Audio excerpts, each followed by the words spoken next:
What is up, YouTube? It's Josh. This is the Den of Nerds. So in today's video, I want to talk to you about the Rogue One rumors and basically everything that's going on with the movie, with the reshoots, and what it actually means for Star Wars fans. So a really great synopsis that I found of the whole situation is actually at screenrant.com, and they have a really good kind of breakdown of what happened, when, if it was corrected, who gave a statement, these kind of things. So what exactly is going on? There were a bunch of different rumors. So it all started with this rumor that said that there was a test screening for Rogue One, and that the movie tested really poorly, and that they had to do all these reshoots, and that the movie was way too dark, and it was not like Star Wars, and all these different things. So these rumors were kind of shot down.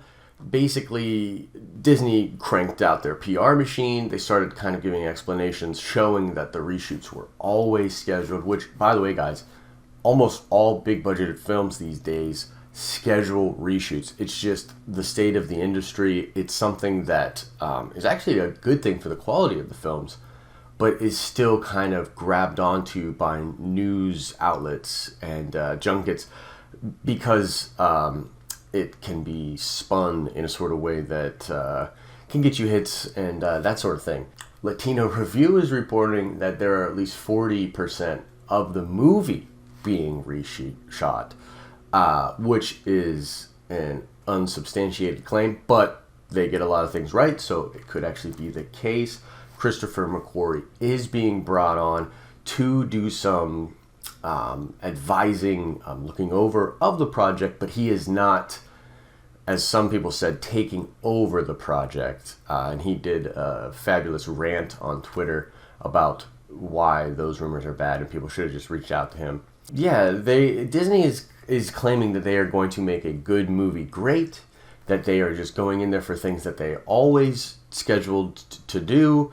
But on the real, they wouldn't say, if they were having big problems with the film, they wouldn't just come out and say it. It's incredibly bad PR. So they would come out and say exactly what they're saying. So we don't exactly know from them. But the bottom line is that there is a lot of smoke. And if you've ever heard that expression, where there is smoke, there is fire, I think it holds true to this situation with Rogue One.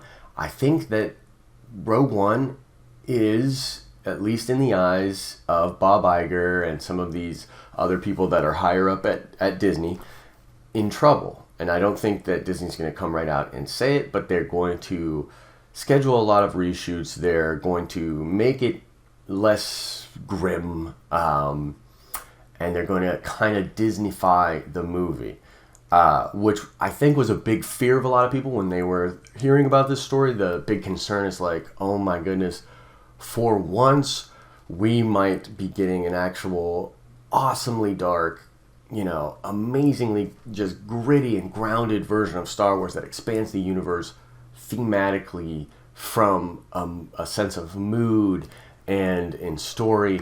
And it looks like that might be kind of taken away from us, but I really don't think that we should worry about it. And I'm going to kind of give you my takeaway and tell you guys why we should not be freaking out that they're going to Disney-fy the movie. So here's the bottom line.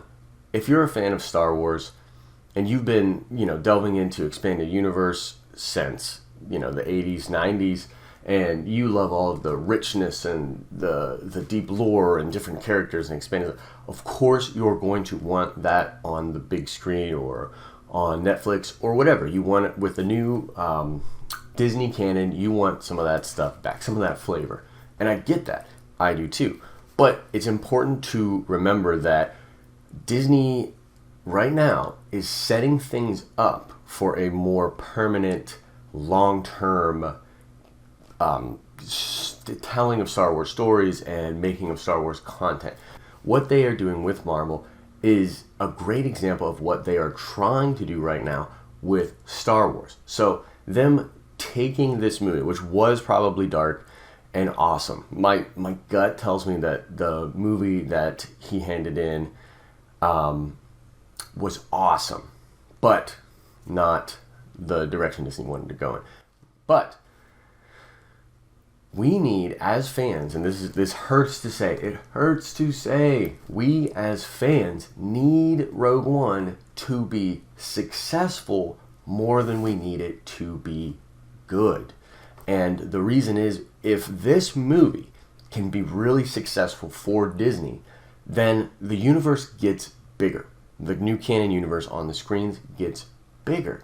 Because they're going to know they don't need to put Han Solo, Luke, Vader. They're going to, even though that's a bad example because Vader's going to be in the movie, but they don't need to tell a story about those characters like Jen Erso, and this whole plot line with her and her father and everything like that is so interesting to me, and I want to see more of that stuff. So if this movie is successful, it could show Disney that, yeah, they can maybe do a movie about some random bounty hunter or whatever.